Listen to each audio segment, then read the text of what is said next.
Sir నా పేరు రమేష్, రమావత్ రమేష్. మాది వచ్చేసి కేశంనేనిపల్లి. ఇంతకుముందు మండలం పియ్యపల్లి ఉండేది, ఇప్పుడేమో గుడిపల్లి అయిపోయింది సార్.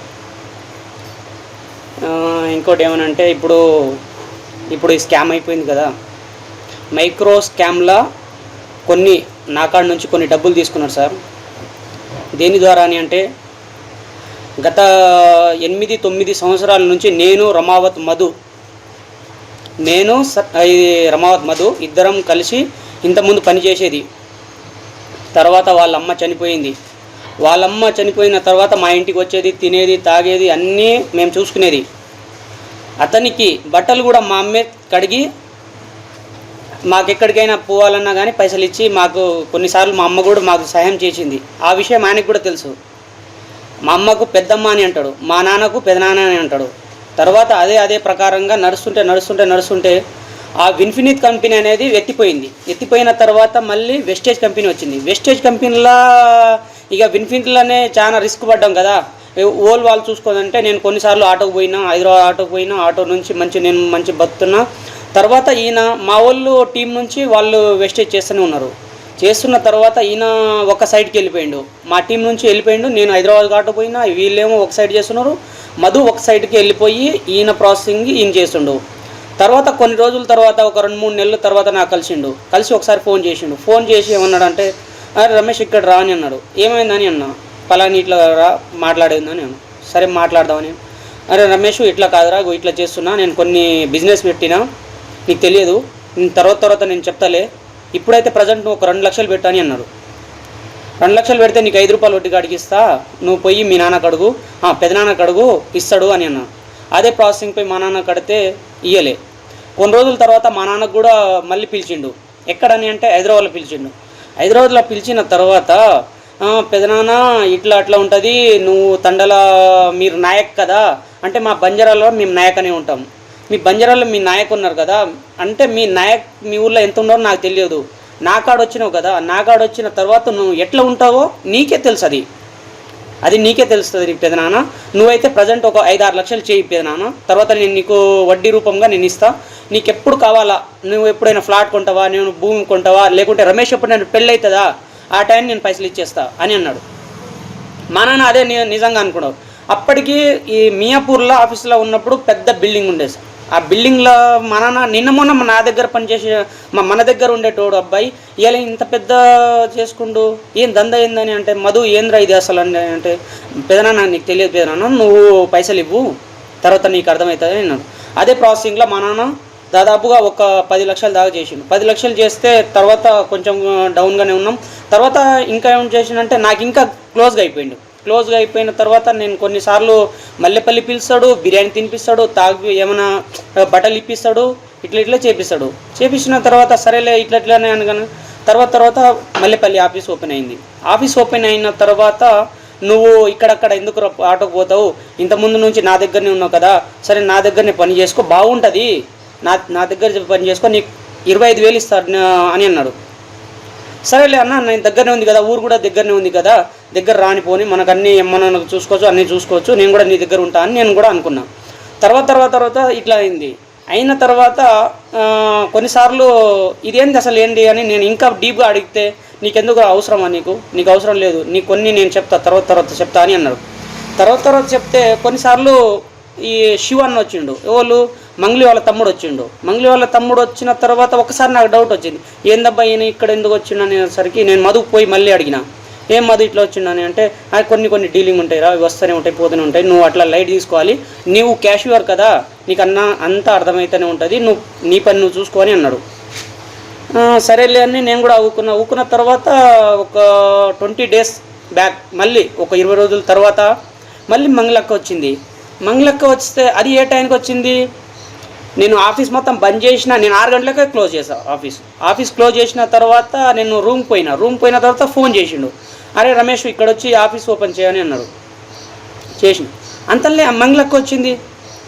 అక్క వచ్చిన తర్వాత ఇక వాళ్ళిద్దరు ముగ్గురు ఉన్నారు అక్కతోటి పాటు, ఈయన శివ ఉండు, అక్క ఉంది, ఇంకోటి అంటే ఈయన మధుగూడ ఉండు, వీళ్ళు 3-4 ఉంటే నేను ఆఫీస్ ఓపెన్ చేసిన తర్వాత కథ నువ్వు వెళ్ళిపోరా అని అన్నాడు. రూమ్ పోయి నేను పడుకున్న తర్వాత వాళ్ళు ఏ టైంకి వెళ్ళిపోయినా కూడా నాకు తెలియదు. మళ్ళీ వాళ్ళు ఎప్పుడు పోయారో కూడా నాకు తెలియదు. నేను పొద్దున మళ్ళీ 6 గంటలకు నేను వచ్చిన. ఎందుకు ఉన్నరా పోయిర్రా, లేకుంటే మన సార్ కదా ఎంతైనా మనకు ఆడ పని చేస్తున్నాం కదా, ఆయన కాడ పోవాలి పొద్దున్నే, ఇక వాళ్ళు చూసుకోవాలన్నప్పుడు నేను పోయినా. పోతే లేరు వాళ్ళు. అట్లనే మళ్ళీ నేను నా పని నేను చేస్తూనే ఉన్నా. అయితే కొన్నిసార్లు బయట వాళ్ళు కూడా ఇంకా కొన్ని మనకు తెలిసిన క్యాండిడేట్ కూడా వస్తున్నారు అక్కడ. కొన్ని క్యాండిడేట్స్ కూడా వస్తున్నారు. ఏందబ్బా ఇది ఇన్ని రోజులు ఏం చేస్తున్నాయి ఏందనేది కొన్ని నేను కూడా నమ్మిన తర్వాత కొన్నిసార్లు ఇంకోసారి కూడా మంగళకు వచ్చింది. 2 టైం మంగళకు వచ్చింది. ఇంకో టైం ఏంటంటే ఇంటికాడ వచ్చింది. ఎక్కడ వద్దిపట్లల్లో నాకు బైక్ ఉండేది. నా R15 బైక్ లెక్క జిక్సర్ బైక్ ఉండేది. ఆ బైక్ తీసుకొని నేను అక్కడ పోయినా. అక్కడ పోతే నాకంటే నేను పోయిన తర్వాత 10 నిమిషాల తర్వాత అక్క వాళ్ళు, మంగళక్క, శివన్న, మధు వీళ్ళు 4-3 వచ్చారు. వస్తే ఒక ఫోటో దిగురా అని అన్నాడు. అయితే ఇంటికాడ వచ్చినప్పుడు వాళ్ళ ఇల్లు కడుతూనే ఉన్నారు. ఆ కడుతున్న ఇల్లు కాడికి 2 గంటలు నైట్ 2 గంటలకు నేను పోయినా. ఆ ఫోటో నేనే తీసిన.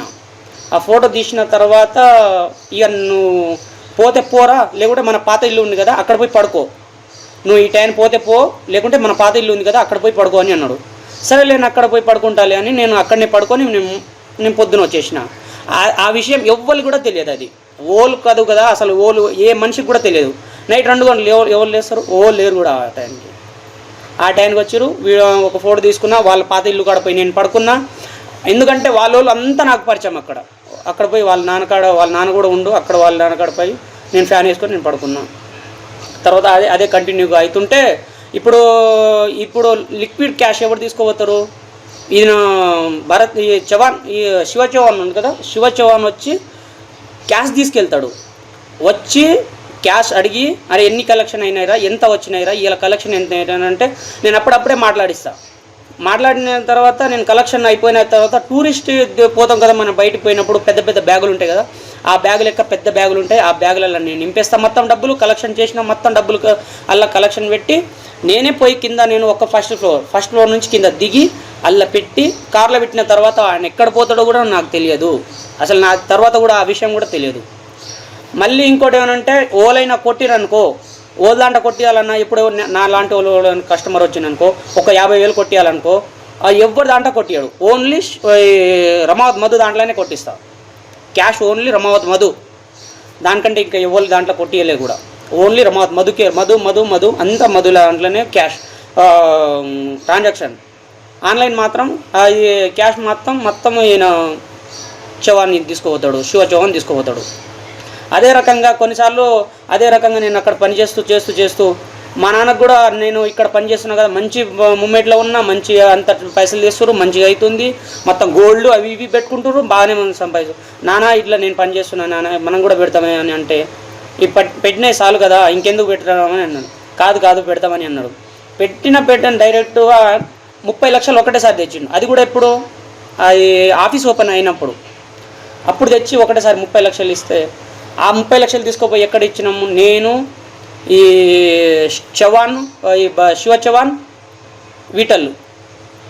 ఈటల్ అనేటోడు డ్రైవర్ కాదు కానీ ఆయన కూడా ఒకటి అక్కడ ఆఫీస్ ఓపెన్ అయినప్పుడు వస్తే నాకు కారు రాదు, వీటల్కి కారు వస్తుంది.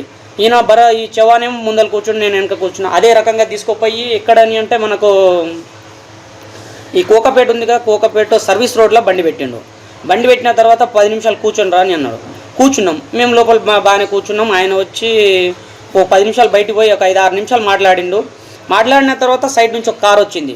కారు వస్తే తమ్ముడు ఒక బ్యాగ్ ఇరా అని అన్నాడు. బ్యాగ్ ఇస్తే నేను తీసేసి ఓనర్ సీట్లో ఇచ్చిన. ఓనర్ సీట్ నుంచి బయటికి ఇచ్చేసి ఆయన కార్ల నుంచి ఆయన వేరే కార్లోకి ఇచ్చిండు. ఆ కార్లో ఇచ్చేస్తే నేను పోయి ఇప్పుడు ఇక్కడ వచ్చినాం కదా, ఏందబ్బా ఈ పైసలు ఇక్కడ ఈ రోడ్డు మీద పైసలు కూడా ఇస్తారా, ఇన్ని పైసలు ఏంది ఇక్కడ అని నేను కొంచెం డౌట్లో ఉన్నా. పోయి మంగళక్క వాళ్ళ ఇంటికాడ పోయినా. మంగళక్క ఉన్నది అక్కడ. మంగళక్క ఉంటే అక్కడ పోయి నేను ఫోటో దిగుదామని మంగళక్కతో ఇంకోసారి ఇక్కడ వచ్చినా నా ప్రూఫ్ చూసుకోవాలని నేను అక్కడ పోయి నేను ఒక ఫోటో దిగుదాని అంటే, లేదు బాబు ఇక్కడ దిగొద్దు రమేష్, అట్లా వద్దు, మనతోటి ఇట్లా ఫోటో దిగొద్దు, అర్థమవుతుందా? ఇట్లా మనం ఎవడైనా ప్రోగ్రామ్ వచ్చినప్పుడు ఫోటో దిగాలి, ఇట్లా ఇంటికాడ దిగొద్దు, అన్నీ ఉంటాయి, కెమెరాలు ఉంటాయి, ఇంకా ఏమైనా ఫోటోలు ఇంకేమైనా ఉంటాయి, అట్లా దిగొద్దు. సరే నేను ఒక శివర్ణతో నేను దిగుతా, వచ్చి నన్ను ఇక్కడ మధుకు కూడా చూపించుకోవాలి కదా, ప్రూఫ్ చూపించుకోవాలని నేను ఒక శివ చౌహాన్తో ఒక ఫోటో దిగిన. అంతే. దిగిన తర్వాత మళ్ళీ నేను రిటర్న్ వచ్చేసిన. అదే రకంగా మా నడుస్తుంది. మాకు లాస్ట్కు ఒకటేసారి మేము 30 లక్షలు నెట్ క్యాష్ ఇచ్చేసిన. ఆ ప్రూఫ్ కూడా మా కాడ అన్నీ ఉన్నాయి మా వాళ్ళ దగ్గర. ఇంకోటి ఏమనంటే నా ఫోన్లో కూడా ఉన్నాయి. నా ఫోన్లో ఏమనంటే మా అక్క మా అక్క ఆమెది బుట్టల కమ్మలు మేము అవి సొమ్ములు మొత్తం పెట్టేసి SBI బ్యాంకుల నుంచి తెచ్చిన. ఇంకో నెల అయితే అది కూడా క్లోజ్ అవుతుంది. ఈరోజు డేట్తో ఇంకో నెలనో ఇంకో 2 నెలలు అయితే అది కూడా క్లోజ్ అవుతుంది. క్లోజ్ అయిన తర్వాత మాకు నోటీస్ వస్తుంది సార్. నోటీస్ వచ్చిన తర్వాత వాళ్ళకు కూడా మేము డబ్బులు కట్టాలి, బ్యాంక్ నుంచి అది తీసుకొని రావాలి సార్. అదే రకంగా ఉన్నా సార్. దయచేసి నాకు అక్క కాడ నుంచి మాకు డబ్బులు ఇప్పించేటట్టు మాకు చూడండి దయచేసి, అందరికీ చెప్తున్నా.